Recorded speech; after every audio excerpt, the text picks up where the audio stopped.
you ever noticed something strange? Two people can earn the exact same salary. They drive to work on the same roads, shop at the same stores, live in the same city. 10 years later, one is financially free. The other is still living paycheck to paycheck. What happened? Most people think the rich simply work harder. But what if the biggest difference isn't how hard they work? It's what they work for. Because here's a sentence that sounds completely wrong until you understand it. The rich don't work for money, money works for them.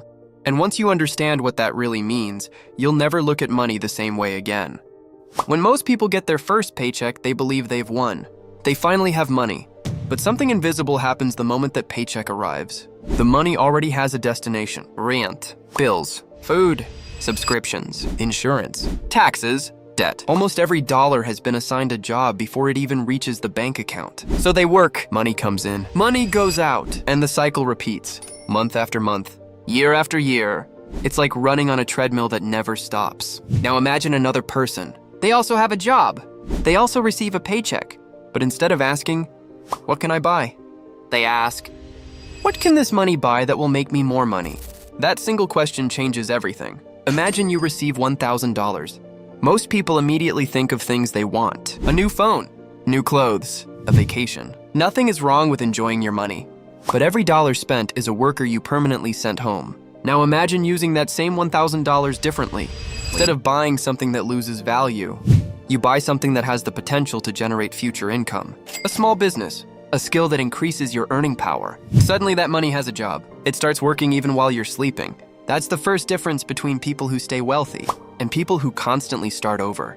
But there's another difference that's even bigger. Most people sell their time. The rich buy time. Think about your own life. If you stop working tomorrow, how long does your income continue? For many people, the answer is only until the next paycheck disappears. Now think about someone who owns a business, or shares in companies, or investments that produce income. They can wake up to money arriving without physically working every hour. That doesn't mean they never worked. In fact, many successful people worked incredibly hard. The difference is what they built with that effort. They spent years creating systems instead of depending entirely on their own time. Because time has a limit. Every person gets 24 hours. No one gets 25. If your income depends entirely on those 24 hours, your financial growth eventually hits a ceiling. That's why ownership matters so much. Imagine two friends. Both work 40 hours every week. The first spends every raise upgrading their lifestyle.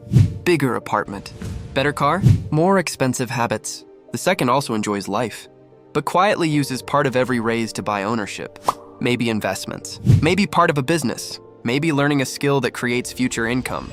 At first, their lives look almost identical. 5 years later, the difference is noticeable. 10 years later, it looks like they lived completely different lives. Not because one was smarter, not because one was luckier, because one kept buying expenses. The other kept buying assets. Here's something even more surprising. Many wealthy people don't actually look wealthy.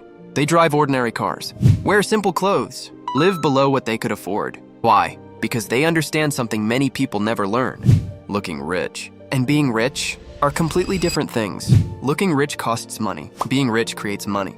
That's why chasing appearances often delays financial freedom. The irony is almost painful. Many people spend years trying to look successful, while quietly making decisions that keep them financially fragile. Meanwhile, someone else quietly builds investments that almost nobody notices. One receives attention, the other receives freedom.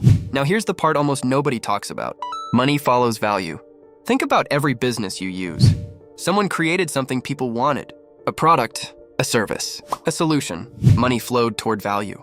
That's why many wealthy people don't ask, "How can I make more money?" They ask, "How can I create more value?" It's a completely different way of thinking. Because when you solve bigger problems, you often create bigger opportunities. And here's another hidden principle. The rich understand leverage. Imagine carrying one heavy rock by yourself. Now imagine using a lever. The rock didn't become lighter.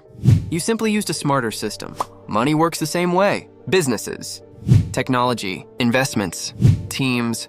These are all forms of leverage. Instead of relying only on personal effort, they multiply the results of that effort.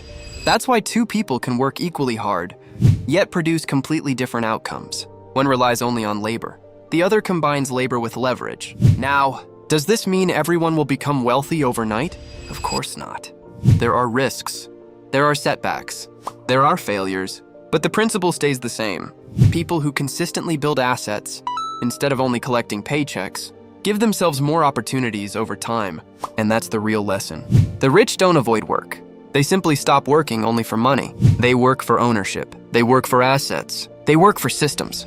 They work for freedom.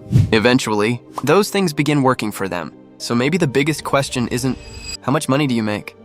Maybe the better question is, if you stopped working today, how much of your money would keep working tomorrow?